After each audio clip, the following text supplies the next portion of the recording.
করলে অসুবিধাটা কোথায়?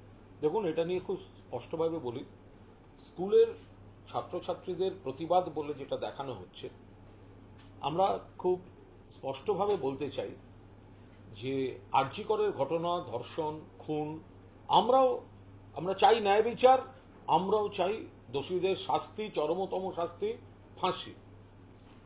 এবং সেই তদন্ত এখন সিবিআই এর হাতে এবং মামলা এখন সুপ্রিম কোর্টে। তো যাই হোক, স্কুল নিয়ে কোনো বিভ্রান্তির কোনো অবকাশ নেই। কিছু মহল বিভ্রান্তি তৈরি করছে যে স্কুলে তারা প্রতিবাদ করছেন বলে সরকার বাধা দিচ্ছেন, বিকৃত করছেন, বিভ্রান্ত করছেন। আমাদের বক্তব্য হচ্ছে, স্কুল আওয়ার্সে, স্কুলের যখন ক্লাস শুরু হচ্ছে থেকে ছুটি পর্যন্ত, এই সময় শুধুমাত্র পড়াশুনো, ক্লাস এবং স্কুল নির্ধারিত, পর্ষদ নির্ধারিত তাদের পঠন পাঠন এবং আনুষঙ্গিক ক্রিয়াকলাপ হবে। আমাদের সূত্রে খবর, শিক্ষা দপ্তরের কাছে এমন কিছু অভিযোগ এসছে যে কিছু কিছু স্কুলে কোথাও স্থানীয়ভাবে বিজেপি, কোথাও স্থানীয়ভাবে সিপিএম, কোথাও স্থানীয়ভাবে কোনো সিপিএম বা এই ধরনের কোনো শিক্ষক সংগঠনের কোনো শিক্ষক শিক্ষিকার উদ্যোগে রাজনৈতিক উদ্দেশ্য প্রণোদিতভাবে স্কুল আওয়ার্সে মিছিল করানো হচ্ছে এবং বাচ্চাদের মিছিলে নিয়ে যাওয়া হচ্ছে যাদের গোটা বিষয়টা সম্পর্কে স্পষ্ট ধারণাই নেই। প্রথম কথা, অনেক ছোট বাচ্চাদের নিয়ে যাওয়া হচ্ছে। দ্বিতীয় কথা, যদি উঁচু ক্লাসেরও কাউকে নিয়ে যাওয়া হয়, বাংলায় অতীতে কি চলেছে, অন্য রাজ্যে দেশে কি চলছে, এখানে সরকার কি ব্যবস্থা নিল, সেগুলো না করে শুধুমাত্র রাজনৈতিকভাবে ভুল বুঝিয়ে একটা মিছিলে নিয়ে যাওয়া হচ্ছে।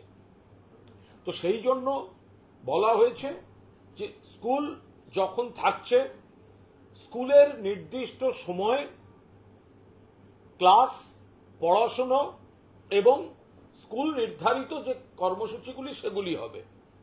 এর বাইরে ছুটির পর, স্কুল শুরুর আগে কে কোথায় কি করছেন নিজেদের দায়িত্বে করবেন, আইন মেনে নিজেদের দায়িত্বে। স্কুল শিক্ষা দপ্তরের পরিষ্কার বক্তব্য, স্কুল আওয়ার্সে কিছু অভিযোগ আসছিল। স্কুল আওয়ার্সে কোনো এলাকায় কোথাও বিজেপি, কোথাও সিপিএম, কোথাও অন্য কোনো দল, তারা চাপ সৃষ্টি করছিল চলুন মিছিল করি। কোথাও আবার কোনো রাজনৈতিক দলের সদস্য, শিক্ষক শিক্ষিকারা কেউ কেউ উদ্যোগ নিয়ে এটা করছিলেন। বাচ্চাদের ইনভলভ করা হচ্ছিল যারা গোটা বিষয়টা জানে না, তার বিস্তারিত জানে না। ফলে এই অভিযোগগুলো আসার কারণেই এটা স্কুল শিক্ষা দপ্তর জানিয়ে দিয়েছে যে স্কুলের পঠন পাঠনের সময়, স্কুল আওয়ার্সে, স্কুলের যে সময় টাইম, সেখানে শুধু পড়াশুনো হবে, ক্লাস হবে এবং স্কুলের যে নির্ধারিত যদি কোনো অ্যাক্টিভিটিস যেগুলি থাকে তাই হবে। এর বাইরে স্কুল আওয়ার্সে কিছু হবে না। ছুটির পর কে কি করবে, স্কুল শুরুর আগে কে কি করবে তাদের ব্যাপার। একাধিক স্কুলকে শোকজ ইতিমধ্যেই করে ফেলা হয়েছে। এই অভিযোগগুলো যেখান থেকে এসছে সেই জায়গাতে শোকজ করা হয়েছে, জানতে চাওয়া হয়েছে কিছু বিষয়, তারা জানিয়ে দেবেন সে বিষয়টা। স্কুল যে কোনো ইস্যুতে তো স্কুল এইভাবে স্কুল আওয়ার্সে রাস্তায় নেমে কোনো প্রতিবাদ, কোথাও কোনো ঘটনা ঘটলে তখন তো সেটা আবার স্কুল শিক্ষা দপ্তরের ঘাড়ে এসে চেপে পড়বে। ফলে স্কুল আওয়ার্সটাই স্কুল হবে, পড়াশুনো হবে, নিজেদের কাজ হবে।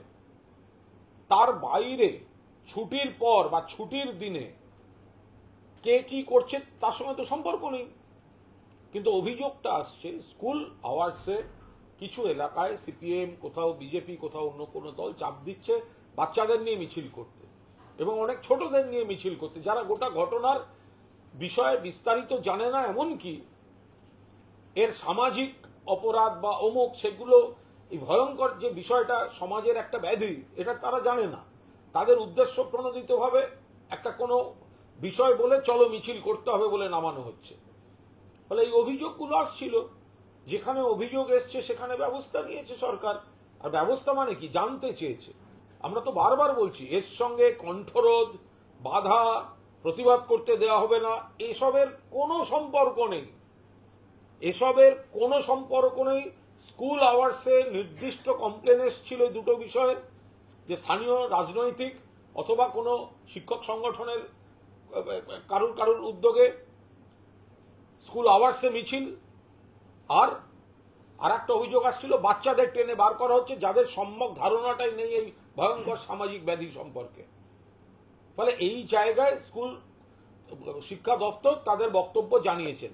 তো এটা নিয়ে যারা করছেন তারা জেনে শুনে একটা মানে বিকৃতভাবে একটা প্রচার করছেন। 27 তারিখে যে নবান্ন অভিযান করার কথা আছে, সেই প্রসঙ্গে আজকে বিজেপি রাজ্য সভাপতি তথা কেন্দ্রীয় মন্ত্রী সুকান্ত মজুমদার বলছেন যে সেখানে অংশগ্রহণ না করলে ব্যাকডোর দিয়ে মমতা বন্দ্যোপাধ্যায়কে অক্সিজেন দিয়ে যাওয়া হয়ে যাবে, তাই সেখানে তারা মানে থাকবেন। দেখুন, এটা সম্পূর্ণভাবে বিজেপির বকলমা একটা কর্মসূচি, গোলমাল করার কর্মসূচি। ওই তো নমুনা বিজেপি, এই সুকান্ত বাবু, শুভেন্দু বাবু, দিলীপ বাবু, যতজন ওদের দেবদেবী ছিলেন সবাই মিলে সল্টলেকে স্বাস্থ্য ভবনে যেতে গেছিল। 800 থেকে 900-র বেশি লোক হয়নি, তার মধ্যে 200 হচ্ছে ওদের সেন্ট্রাল ফোর্স। টপ ভিউ ছবি আপনারাই দেখিয়েছেন, 800 থেকে 900-র বেশি লোক হয়নি। তাদের লোক নেই, জন্যেই পতাকা রিজেক্টেড। ফলে এই যারা ছাত্র সমাবেশের নামে ডাকছেন, কিসের তারা কারা? ইতিমধ্যেই তো দেখা গেছে বিজেপি ক্যাডার ছবি দিয়ে বেরিয়ে গেছে, তারা ডাকছে, সোশ্যাল মিডিয়ায় তারা পোস্ট করছে, তারা একটা অ্যানার্কি গোলমাল তৈরি করতে চায়। শুভেন্দুবাবু বলছেন গুলি চলবে, গুলি। ফেসবুকের পোস্টের তলায় কমেন্ট হচ্ছে দেশলাই নিয়ে যেতে হবে, দেশলাই, আগুন জ্বালাতে হবে। তো এইগুলো তো গন্ডগোল করার জন্য বিজেপি অ্যানার্কি তৈরি করার জন্য, অরাজকতা তৈরি করার জন্য করছে। এবং বিজেপি তারা তো ন্যায় বিচার চায় না, কারণ তাদের সমস্ত রাজ্যগুলোতেই তো পরের পর ধর্ষণ আর খুন। আসামে গণধর্ষণ হয়েছে গতকাল, কোচিং সেন্টার থেকে ফিরছিল ছাত্রী, গণধর্ষণ। আর মেন অ্যাকিউজড পুলিশ হেফাজতে, সঙ্গে সঙ্গে মৃত্যু, যাতে আর বাকি নাম না জানা যায়। তো এরা তো ন্যায় বিচারের জন্য লড়ছে না, এরা তো মহিলাদের সুরক্ষা বা সম্মানের জন্য লড়ছে না, এরা তো অরাজকতা তৈরি করে সস্তা রাজনীতির চেষ্টা করছে, তাই এই ধরনের কথাবার্তা বলছে। যারা আপনি প্রসঙ্গের কথা উল্লেখ করলেন, যে দেখতে পাওয়া যাচ্ছে যে গতকাল যে 3 জন মূলত সোশ্যাল মিডিয়াতে আলাপ বলে এই কর্মসূচি দেখেছেন, তাদের একজনকে যাদবপুরের বিজেপির সংগঠনের সাথে। আমরা বলছি তো, এটা তো পুরো বিজেপি করছে। এখন বিজেপির সঙ্গে লুকিয়ে চুরিয়ে কিছু সিপিএম, ডিএফআই, এসএফআই, এগুলো তো সব হাতে হাত মিলে আছে। বাম, রাম, শ্যাম সব তো এক জায়গায় ঢুকে আছে এখন। অন্ধ তৃণমূল বিরোধী বলছে দফা 1 দাবি 1। দফা 1 দাবি 1 কি? দাবি যদি একটা হয়, দফা যদি একটা হয়, সেটা হচ্ছে আরজি করে নির্যাতিতার আসল দোষীদের গ্রেপ্তার এবং ফাঁসি। দফা 1 দাবি 1, আসল কালপ্রিটের ফাঁসি। তার বদলে হয়ে গেল কি? দফা 1 দাবি 1 মুখ্যমন্ত্রীর পদত্যাগ। ঘটনা তদন্তের দায়িত্ব সিজিও সল্টলেকে, ওরা যাবে এদিকে নবান্নে। মানে কি? বিজেপি শাসিত আসামে গতকাল পর্যন্ত ধর্ষণ হয়েছে, সেখানে তো দফা 1 দাবি 1 হিমন্ত বিশ্ব শর্মার পদত্যাগ বলছে না। মহারাষ্ট্রে হয়েছে, উত্তরাখণ্ডে হয়েছে। সামাজিক ব্যাধি। মমতা বন্দ্যোপাধ্যায় বলেছেন, অভিষেক বন্দ্যোপাধ্যায় বলেছেন, দিনে 90টা লজ্জা, দেশের লজ্জা, আমাদের সকলের লজ্জা, সমাজের লজ্জা। দেশে গড়ে 90টা ধর্ষণ বা মহিলা ঘটিত, কোন মহিলাজনিত এই বাজে ঘটনাগুলো ঘটে চলেছে। তো সেখানে দাঁড়িয়ে বিজেপি অ্যানার্কি তৈরি করার জন্য, অরাজকতা তৈরি করার জন্য এই নবান্ন চলো বলে গোলমালের ডাক দিয়েছে। ফলে তাদের লোক নেই, জন্যই চারদিকে লোক খেপানোর রাজনীতি করছে, অরাজকতা তৈরি করার চেষ্টা করছে তারা। আজকে সোশ্যাল মিডিয়াতে ফের সুখেন্দু শেখর রায় লক্ষ্মণের একটি কার্টুন তিনি গতকাল রাতে পোস্ট করেছেন, এবং সেখানে দেখানো হচ্ছে যে পুলিশ অ্যারেস্ট করে নিয়ে যাচ্ছে, সেটা রিউমার ছড়ানোর জন্য না, ফ্যাক্ট। সোশ্যাল মিডিয়া থেকেই যদি কেউ কোনো পোস্ট করেন, তাহলে বেশি পুরনো জিনিস পোস্ট করবেন না, আর অন্য ক্ষেত্রে তৈরির জিনিসটা এখানে পোস্ট না করাই ভালো। সোশ্যাল মিডিয়া থেকে পোস্ট করতে গেলে একটু টাটকা জিনিস পোস্ট করা ভালো। তো এখন কথা হচ্ছে আরজি করের ঘটনা খারাপ খারাপ খারাপ খারাপ, আমরাও জাস্টিস চাই, আমরাও দোষীদের শাস্তি চাই 12 ঘন্টার মধ্যে।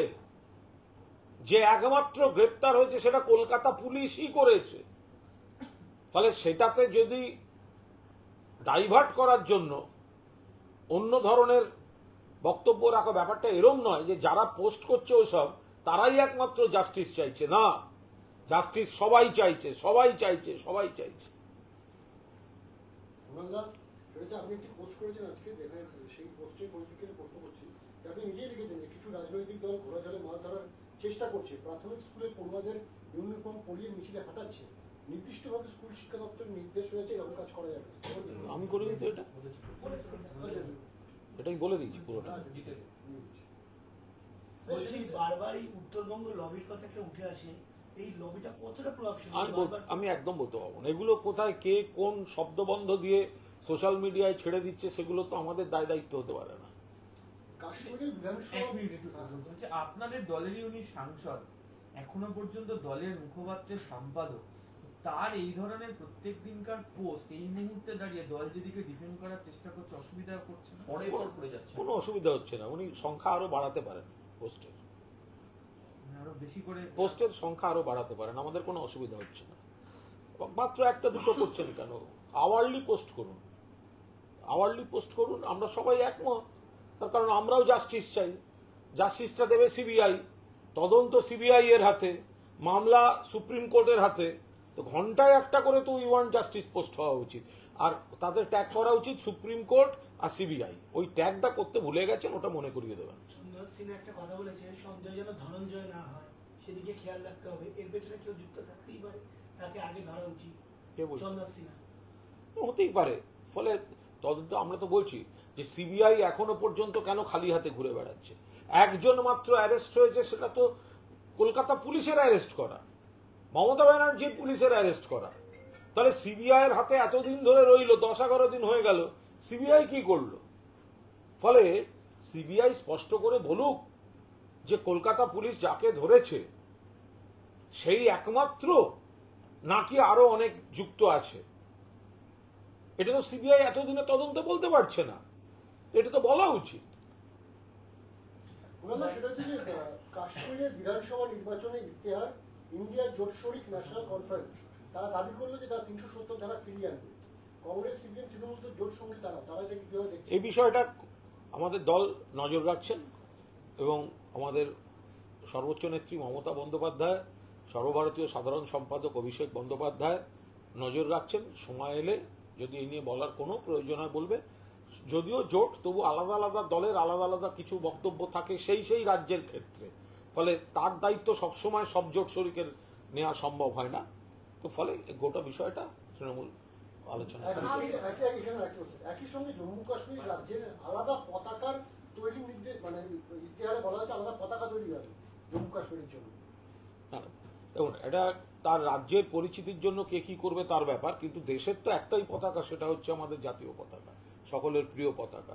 আমি আবার বলছি যে এটা এক একটা দল কোনো কজে যখন একমত হয়, তখন সেই জায়গায় আলাদা আলাদা দলের আলাদা আলাদা সত্তাও থাকে।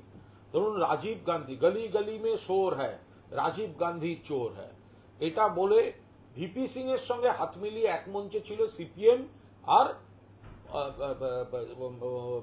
অটল বিহারী বাজপেয়ী, বিজেপির এজেন্ডা ছিল মন্দির ভাঙা। তার মানে কি সেটা আবার সিপিএম এর এজেন্ডা ছিল? তাহলে কি মন্দির ভাঙার সঙ্গে সিপিএমও জড়িত? তারা যে কজে এক হয়েছিলেন সেটা হচ্ছে কেন্দ্র থেকে রাজীব গান্ধী সরকারকে ফেলার জন্য। এবার সেখানে কে কে এক হলো? ভিপি সিং, জ্যোতি বসু, অটল বিহারী বাজপেয়ী।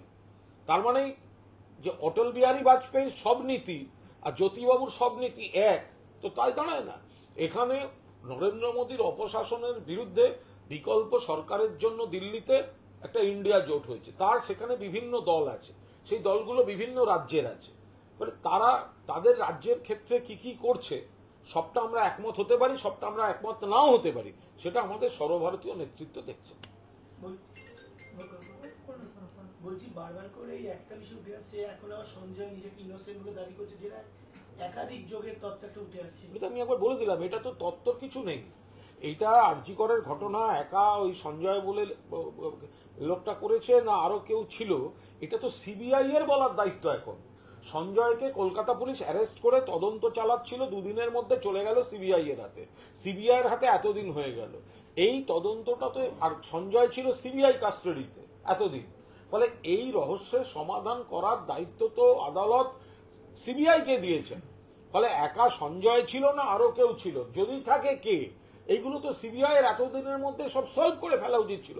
ওরা ঝুলিয়ে রাখছে বলেই এই বিভ্রান্তি তৈরি হচ্ছে এবং পশ্চিমবঙ্গকে কেন্দ্র করে অ্যানার্কি তৈরির চেষ্টা করার সুযোগ পাচ্ছে এই বিজেপি, এই সিপিএম। এই আজকে নিয়ে 9 দিন হলো, যাচ্ছে আসছে, মানে রোজ সকালে যাচ্ছে, রোজ রাতে বেরোচ্ছে, 11-12 ঘন্টা করে জিজ্ঞাসা সন্দীপ এটা তদন্তের ব্যাপার, কাকে ডাকছে, কতক্ষণ থাকছে, এটা একটা আলোচনার বিষয়। বাট প্রশ্ন হচ্ছে সিবিআই কেন কনক্লুশনটায় পৌঁছচ্ছে না? সিবিআই এর হাতে সমস্ত ক্ষমতা, সিবিআই এর কে দায়িত্ব দিয়েছে কোর্ট, সিবিআই এর কাস্টাডিতে ছিল সঞ্জয় রায়, সিবিআই অনেককে সকালবেলা ডাকছে, রাতে ছাড়ছে, আরো অসংখ্য লোককে সিবিআই জিজ্ঞাসাবাদ করছে, কিন্তু সিবিআই এর কোথায় আরো অ্যারেস্ট, সিবিআই এর কোথায় কনক্লুশন? হয় এই লোকটা একা করেছে অথবা আরো কেউ কেউ করেছে, করে থাকলে তারা কারা, এটা বলার দায়িত্ব কার? সিবিআই এর। বলছে না কে? সিবিআই। তো সুতরাং এটা আমরা চাই অবিলম্বে সিবিআই এই মামলা শেষ করুক।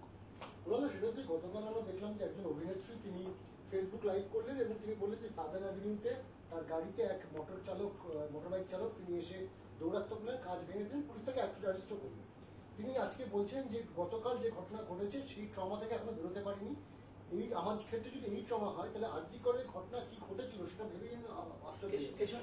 এটা একটা প্রশ্ন হলো, রাস্তাঘাটে ধাক্কাধাক্কি, গাড়িতে গাড়িতে লাগা, ট্রাফিক সিগন্যালে মারামারি, এগুলো স্বাভাবিক নিয়ম। এর সঙ্গে সরকার, এর সঙ্গে সমাজ কি, তাকে একটা এরকম রাস্তায় একটা কার ব্যক্তিগত কোথায় কার সঙ্গে কার হয়েছে, পুলিশ অ্যাক্ট করেছে, পুলিশ অ্যাকশন নিয়েছে, তারপরেও যদি সেই আরজি করের সঙ্গে সবার তুলনা করা শুরু হয়, এটা তো কোনো সুস্থ বুদ্ধি সম্পন্ন কোনো লোক করেছে বলে মানে কেউ এটা ভাববে না, এই তুলনা করবে না। এটার সঙ্গে যুক্ত করেছে আজকে ধর্মমঞ্চ থেকে বলছে আনন্দপুরে জোড়া খুন হয়েছে, মহিলা খুন হয়েছে, তাহলে নারী নিরাপত্তা কোথায়?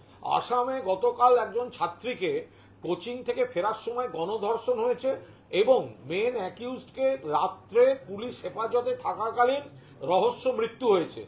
ওখানে নারীর সুরক্ষাই বা কোথায় আর তার ন্যায় বিচারই বা কোথায়?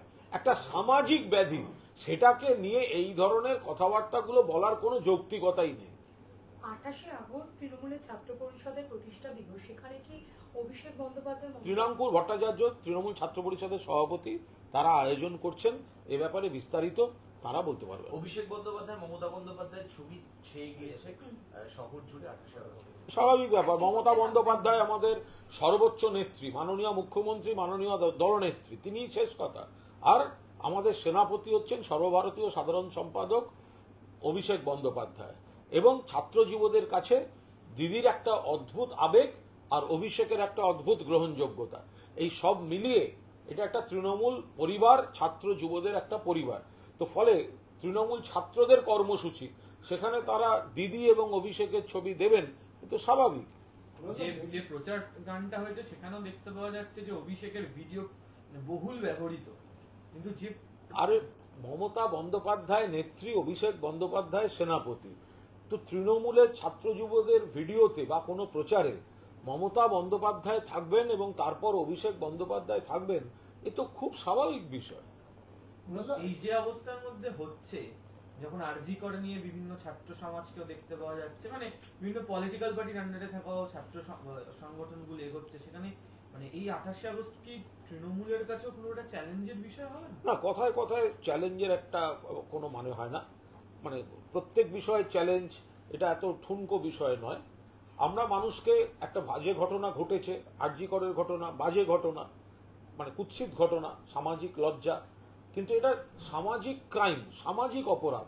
এটা বাংলাতেও অতীতে ঘটেছে, এটা সারা ভারতবর্ষের সবকটি রাজ্যে ঘটছে এবং আমরা সবাই লজ্জিত যে দেশে দিনে গড়ে 90টি এই ধরনের ঘটনা ঘটছে।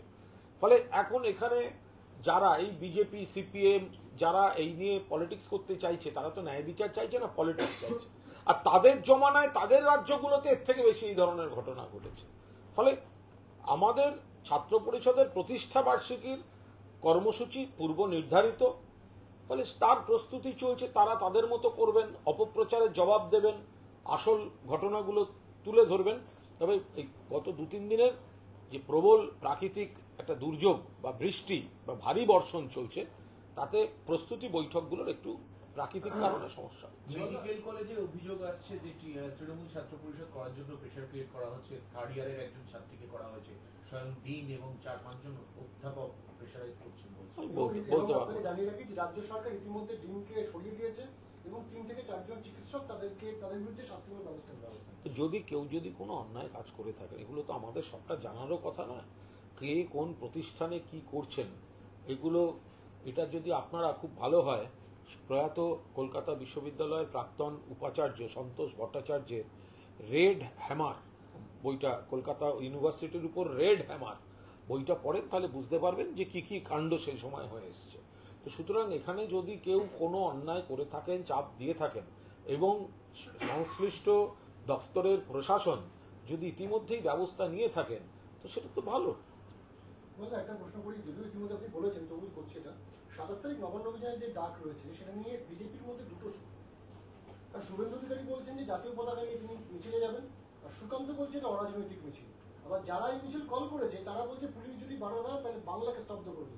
যারা মিছিল কল করেছেন তারাই তো বিজেপির লোক। তো পুরো ছবি পরিচয় সব বেরিয়ে গেছে যাদবপুরের। সে তো অটোর সামনে দাঁড়িয়ে নবান্ন চলো বলছে, সামনে 3.5খানা লোকও নেই।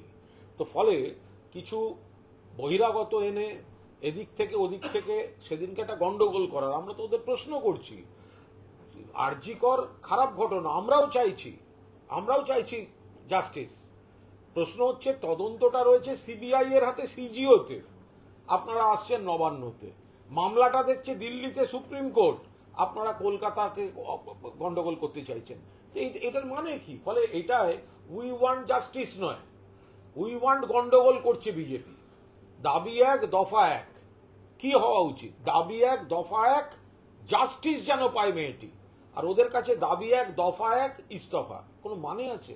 কোন বিজেপি শাসিত রাজ্যের, কোন সিপিএম শাসিত রাজ্যের মুখ্যমন্ত্রী এ ধরনের ঘটনায় ইস্তফা দিয়েছেন? গতকাল আসামে কোচিং থেকে ফেরার পথে একটি ছাত্রী ধর্ষিতা হয়েছে, শুধু নয় মেন অ্যাকিউজড গণধর্ষিতা হয়েছে, আর মেন অ্যাকিউজড পুলিশ হেফাজতে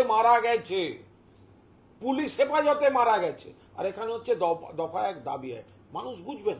যতক্ষণ আমরা আবার রিপিট করছি, যদি বলো জাস্টিস ফর আরজিকর, তোমার আমার একই স্বর। কিন্তু যদি বলো রিজাইন মমতা, ময়দানে বুঝে নেবে জনতা। এটা তো ঠিক যে শুভেন্দু এবং সুকান্ত একই দলে থেকে ভিন্ন স্বর এই বিষয়ে। ওটা তো সেলোটেপ লাগানো দল, ওটা তো সবটাই আলাদা। বিজেপি আপনারা বললেন হাঁটছে সবাই এক, ওগুলো সেলোটেপ লাগানো। শুভেন্দুবাবু, সুকান্তবাবু, দিলীপবাবু, যত দেবদেবী আছে সব সেলোটেপ দিয়ে জোড়া।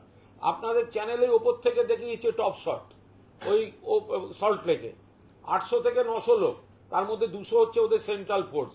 আমাদের পাড়ায় তৃণমূলের যুবর মিছিল ওর থেকে বড় হয়। ফলে সবাই গেছে আলাদা আলাদা, একা একা, কারোর সঙ্গে লোকও নেই, নিয়েও যায়নি। দিল্লি ডেকে বলেছে গোহারা হেরেছ, এখন একসঙ্গে করে কথায় কথায় এখানে এসে আমাদের বিরক্ত করো না, আমরা এখানে সরকার বাঁচাতে ব্যস্ত, আমাদেরই সরকারের পায়া নড়ছে। তো ফলে এরা এখন সেলোটেপ মেলে পাশাপাশি হাঁটছে। ফলে এদের প্রত্যেকে আলাদা গোষ্ঠী। বিজেপি গোষ্ঠীদ্বন্দ্বে দীর্ণ, আদি, তৎকাল, হ্যান ত্যান, এদের কোনো নীতির ঠিক নেই। অন্য রাজ্যে ধর্ষণ, খুন, এসব এদের কালচার। ফলে সেই জায়গায় দাঁড়িয়ে ওরা শুধু একটা গন্ডগোল করার চেষ্টা করছে।